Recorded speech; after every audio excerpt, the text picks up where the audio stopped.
দেখছেন fake news. আপনাদের সাথে আছি আমি বিচ্যুতি ঘোষ। আর আজকের অনুষ্ঠানের প্রধান অতিথি খতরনাক Dabangg police officer mister Chulbul Pandey.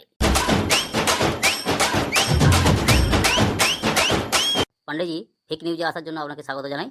ধন্যবাদ। আজ আমাদের আলোচনার বিষয় পুলিশের মুখে কেন হাসি থাকে না। আপনারা ফেসবুক লাইভে আপনাদের মতামত জানাতে পারেন। গুরুত্বপূর্ণ মতামতগুলি আমি পান্ডেজির কাছে তুলে ধরব। তবে বেশি ভাট না বকে সরাসরি পান্ডেজির কাছে চলে যাচ্ছি। বলুন পান্ডেজি, পুলিশের মুখে কেন হাসি থাকে না? এটা তো এতদিন ভেবে দেখিনি। এতদিন শুনে এসেছি পুলিশ ঘুষখোর। আরে ঘুষ তো এখন ঘরের বউও খায়। সেখানে পুলিশ যা কাজ করে তাতে ঘুষ পুলিশের মৌলিক অধিকার হওয়া উচিত। তবে পুলিশ শুধু ঘুষ কেন, অনেক কিছুই খায়। পুলিশের ঘুষ খাওয়া নিয়ে বাংলায় একটা প্রবাদ আছে, যদি অভয় দান তো বলি। চোখে চোখ রেখে বলতে পারো। পুলিশ সব খায়, শুধু গু খায় না গন্ধ বলে, আর কাঠ খায় না শক্ত বলে। বাঙালি জাতটা বড্ড বজ্জাত দেখছি। সে যাই হোক, আসল আলোচনায় ফিরে আসুন পান্ডেজি। আপনি বলুন, পুলিশ কেন হাসে না? আমার মনে হয় এর জন্য দায়ী অত্যধিক কাজের চাপ। একদিকে চোর ছ্যাঁচোর গুন্ডা মস্তান বাটপার সায়স্তা করতে গিয়ে হিমশিম খাবার জোগাড়, অন্যদিকে দুর্ভিক্ষ মহামারী সবেতেই পুলিশ। এত কিছু হ্যান্ডেল করতে গিয়ে পুলিশের হাসিটাই উড়ে যায়। বলেন কি পান্ডেজি, হাসি উড়ে গেলে জীবনটাই তো খাসি হয়ে যাবে। আরে আমরা হাসলে দুষ্কৃতীরা যে ভয় পাবে না, নিজেদের ওজন কমে যাবে। দুষ্কৃতীদের ভয় দেখাতে গিয়ে আপনারা তো সাধারণ মানুষকেই ভয় দেখিয়ে বসে আছেন। তাই আজ মানুষ থানায় যেতেই ভয় পায়। এত প্রতিকূলতার মধ্যে কাজ করতে হয় যে মেজাজ সবসময় ঠিক রাখা যায় না। হাসি কোথা থেকে আসবে বলো দেখি বিচ্যুতি? দেখি ফেসবুক লাইভে আবার কে কী মন্তব্য করলো। বন্দর থেকে বিটকেল গন্ধ লিখেছেন, ট্রেনিংয়ের সময় পুলিশকে ঘাস মারা ওষুধের মতো হাসি মারা ওষুধ খাইয়ে দেওয়া হয়, তাই পুলিশ হাসতে ভুলে যায়। ফেক প্রোফাইল থেকে যত সব আজে বাজে মন্তব্য, তাও প্রোফাইলের নাম বিটকেল গন্ধ। আরও আছে, পকেট আমার পঞ্চা লিখেছে, কম করে 25 বার হাজত কেটেছি, কিন্তু পুলিশকে একবারও হাসতে দেখিনি। পকেট মার পঞ্চা নামেও ফেসবুক অ্যাকাউন্ট আছে? উফ, যেমন চ্যানেল তার তেমন ফলোয়ার। দেখো, পুলিশ হচ্ছে ভগবান শিব, সমাজের সব বিষ নিজের কণ্ঠে ধারণ করে। যখনই যাকে ধরে এনে লকাপে ভরি, তোমরা তাকেই ভোট দিয়ে নেতা বানাও।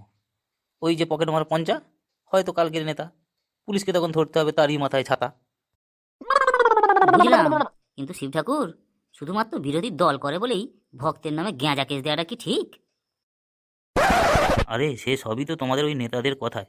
যে কথা না শুনলে স্থল পুলিশ কখন জল পুলিশ হয়ে যাবে কেউ টেরই পাবে না। তারপর পরিবার নিয়ে জলের স্থলে ঘুরে বেড়াও। ফেসবুক লাইভে অসুস্থ রুগী নামে একজন মন্তব্য করেছেন, বেসরকারি হাসপাতালের মতো বেসরকারি পুলিশ স্টেশন করা হোক, যাদের টাকা আছে তারা সেখানে যাবে। লে হালুয়া, প্রোফাইলের নাম অসুস্থ রুগী। উফ, ধন্য ফেসবুক, ধন্য ফেক নিউজ, ধন্য অসুস্থ রুগী তোমার নাম নির্বাচন। পুলিশ যে কেন পকেটমার পঞ্চায়েতের পা চাটে, তা আমার কাছে খুবই বিস্ময়ের ব্যাপার।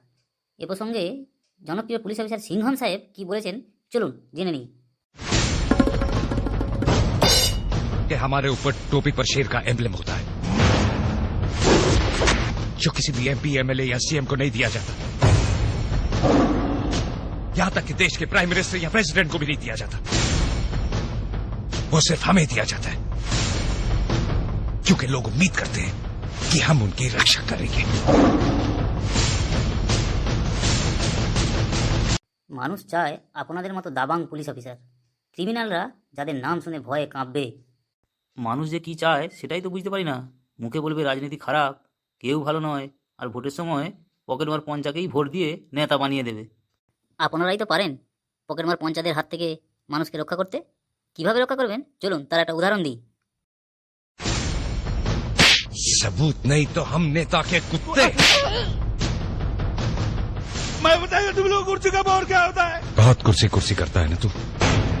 इस बार तुझे ऐसी जगह मारेंगे कि जितनी बार कुर्सी पे बैठेगा हमें याद करेगा। तुझे जगावत दिया रे। साहब, मैं भी एक मारूं? রুলের বাড়ি দিয়ে পকেটমার পঞ্চামার্কা নেতাদের পোঁত গরম করে দিতে পারেন না, যাতে কুর্সিতে বসে কুত্তো কেলেঙ্কারি করার আগে ভাবে দেশে আইন বলে পুলিশ বলে একটা জিনিস আছে। কটার গরম করবে বিচ্যুতি? গোটা দেশটাই তো পকেটমার পঞ্চানেতাতেই ছেয়ে গেছে। আর তাছাড়া আমারাই কি ভালো? কত পুলিশ আছে ভালো পোস্টিংয়ের লোভে পকেটমার পঞ্চায়েতের পা চাটে, কিন্তু সব জায়গায় কিছু কেমন ভালো লোকও তো আছে। সেখানেও দ্বিচারিতা। নিজের দলের এমএলএ লম্পট হলেও সে এমএলএ ফাটাকেষ্ট, আর অন্য দলের ভালো মানুষ ভালো হলেও সে ভিলেন উৎপল দত্ত। ফেসবুক লাইভে আরও কিছু মন্তব্য আছে, দেখি দেখি দেখি।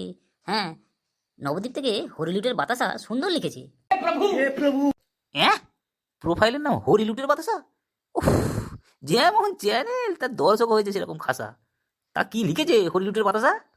সে লিখেছে, রাজনীতি হলো হরিনামের মতো, যে যত বাতাসা ছড়াতে পারবে সে তত বড় ভক্ত। যথার্থ যথার্থ। হরিলুটের বাতাসা ভাই, তুমি একদিন আমার অফিসে এসো, তোমার বদনখানি দেখতে চাই। যাই হোক, আর সময় নাই, এবার অনুষ্ঠান শেষ করব। তবে অনুষ্ঠান শেষ করার আগে পাণ্ডেজি, আপনার কাছে আমার একটা অনুরোধ। আপনার জীবনের অন্তত একটা হাসির ঘটনা বলুন, যেখানে আপনি মুখে না হলেও মনে মনে হেসেছিলেন। তাহলে একটা ঘটনা বলি, শোনো বিচ্যুতি। বধূ নির্যাতনের এক তদন্ত করতে গিয়ে সে এক কাণ্ড।